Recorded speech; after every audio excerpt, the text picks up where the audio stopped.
Ito na guys, ilipat na natin sa serving plate ang ating pork steak.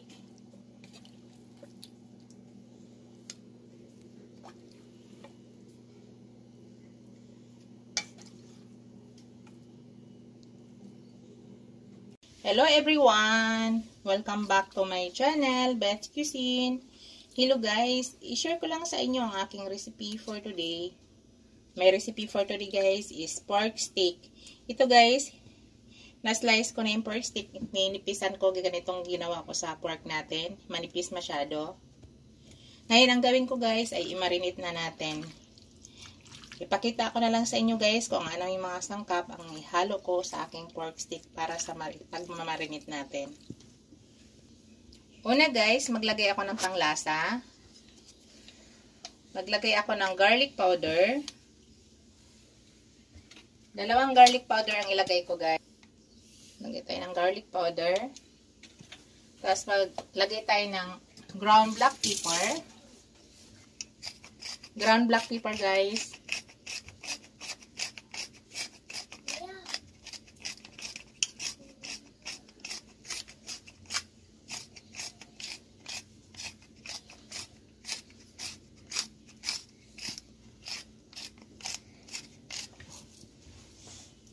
Tapos, maglagay na ako ng soy sauce.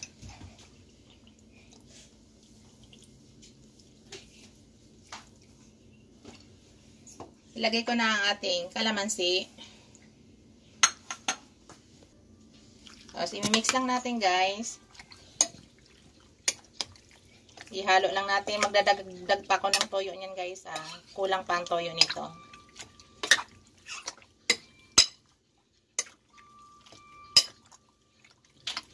Sa ating pork steak guys, ako ay hindi ako naglalagay ng asin. Bagay tuyo lang yung panimpla ko. Wala ng asin. Kasi yung ating yung garlic powder ay may lasa yan. So magdagdag ako ng tuyo guys.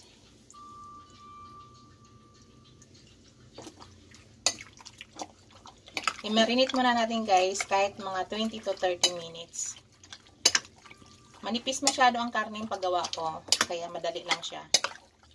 Ang karne pala na ginamit ko ay part ng kaasim, may taba, at konti. Tapos maglagay ako ng sugar guys.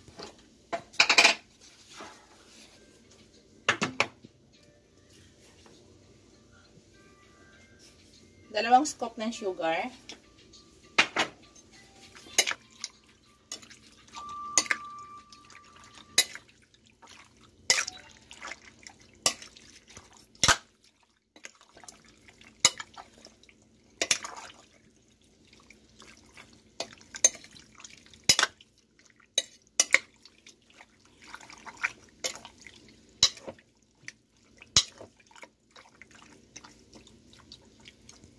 Dagdag pa ko ng konting toyo guys.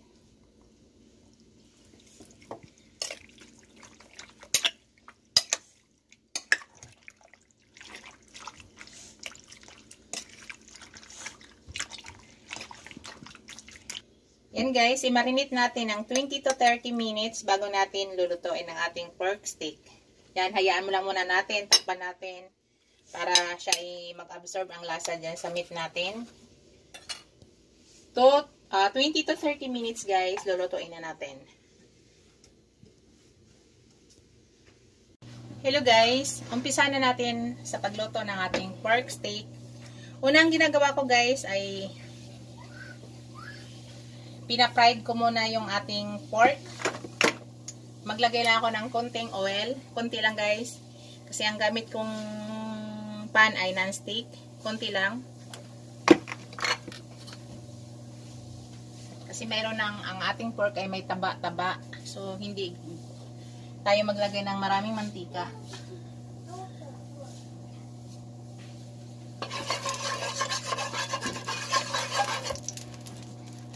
Iniisa-isa ko yan pag prito guys. Kaya matagal ako nitong nagluluto.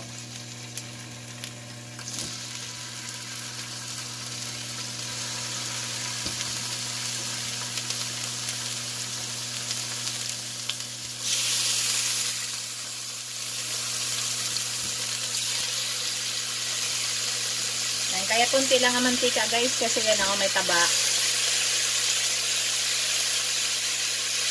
Lalabas pa ng mantika yan.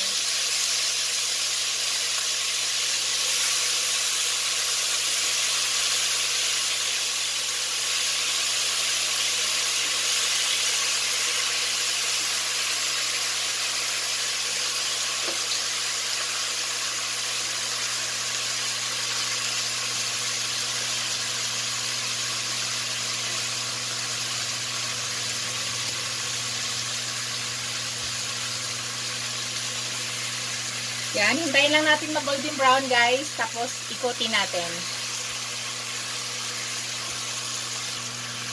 Yan guys, ikutin na natin.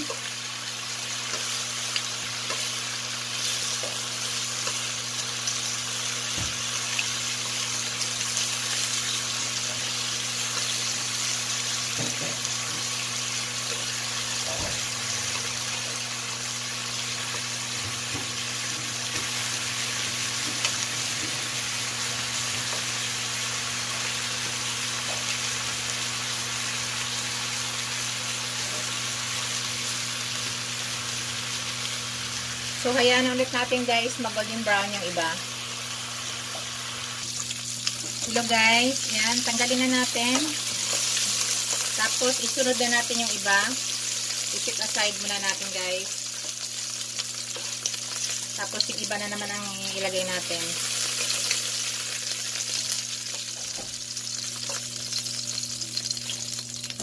Yan guys. Tapos i-set aside muna natin yung iba. Tapos maglagay ulit tayo.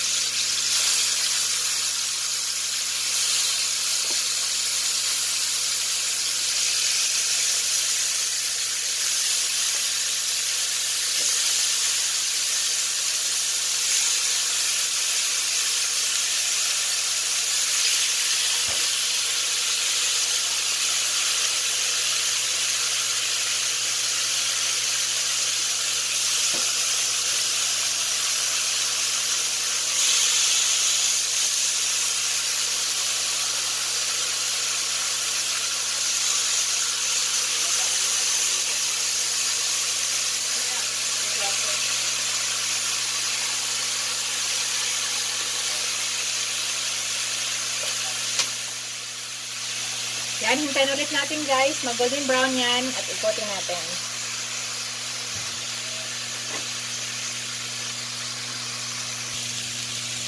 Okay guys, ikotin ulit natin yan guys.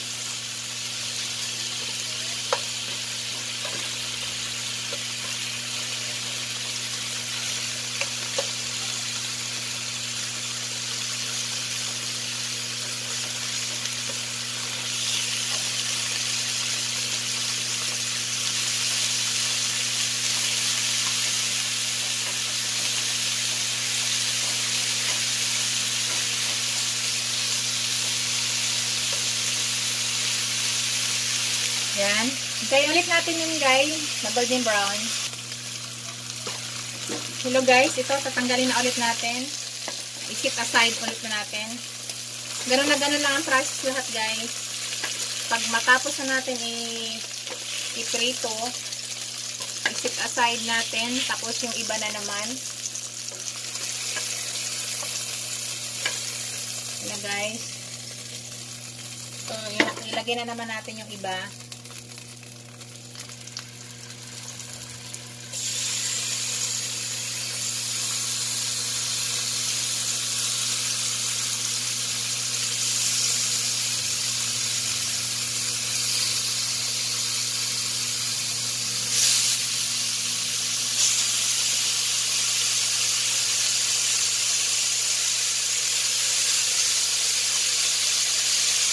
Hintayin ulit natin guys, mag-golden brown yan.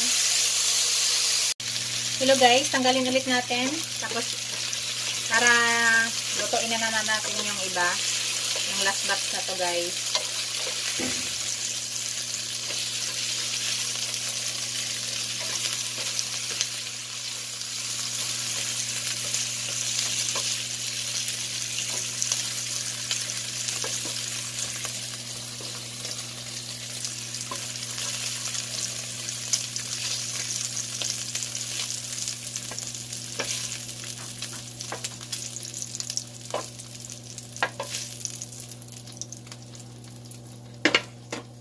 Tapos ito na, last na to guys.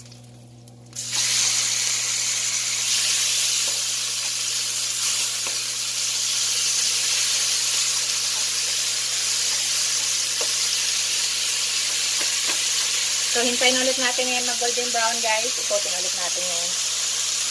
Hello guys. Ito guys, okay na. So, lahat ng niluto natin kanina, nga pinarito natin, ay ibabalik natin yung lahat guys. Ibalik ulit natin sa ating pan.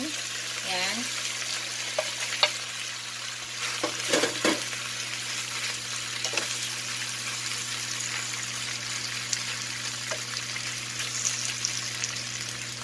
Pagkatapos guys, diba ang pinagmarinita natin kanina? Yung pinagmarinita natin ay ilagay natin. Yan. Papalambutin na natin yan guys. Mag-add ko ng kalahating tasang tubig. Para pangdagdag. Kalahating tasa guys. Yan. Ngayon ang gawin natin guys, pahinaan lang natin yung apoy para lumambot ang ating karne. Palambutin natin siya guys. I-mix muna natin para mag-combine yung lasa. Kasi nag-add tayo ng water.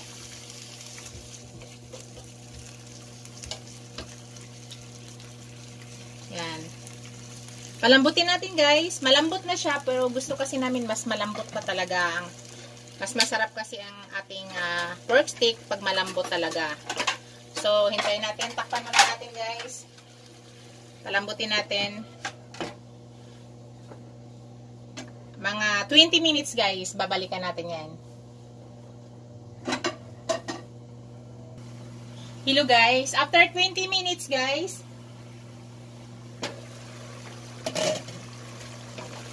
yan, yung sauce natin mayroon pang maiwan. Mas masarap kasi yung pork stick guys ay mayroon tayong sauce. Mayroon pang sauce nga maiwan. Titikman ko siya guys. Kung tama na ba ang panglasa.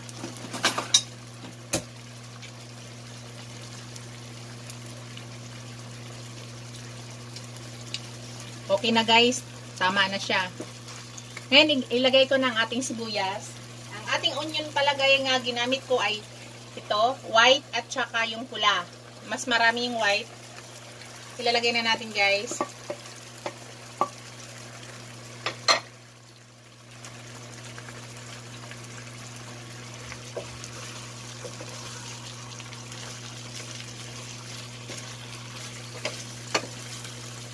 Masarap yung pork steak nga mayroon pang kaunting sauce. So, kailangan hindi siya natutuyo. Yan o. Mayroon pang sauce kakaunti.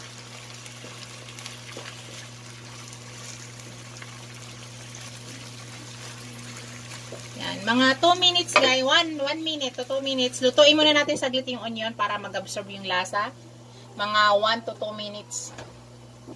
Hello guys. Ito.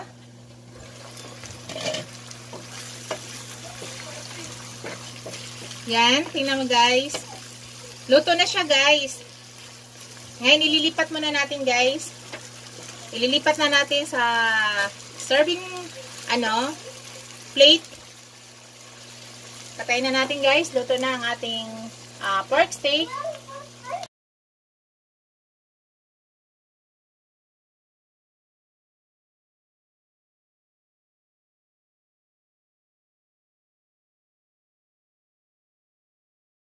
Hello guys, ito na ang ating finished product. Ito na ang ating pork steak. Yan na guys. Ready to eat na yan guys. Thank you for watching. Don't forget to like, comment, and subscribe to my channel. Bye guys. God bless you all. See you in my next video. Bye.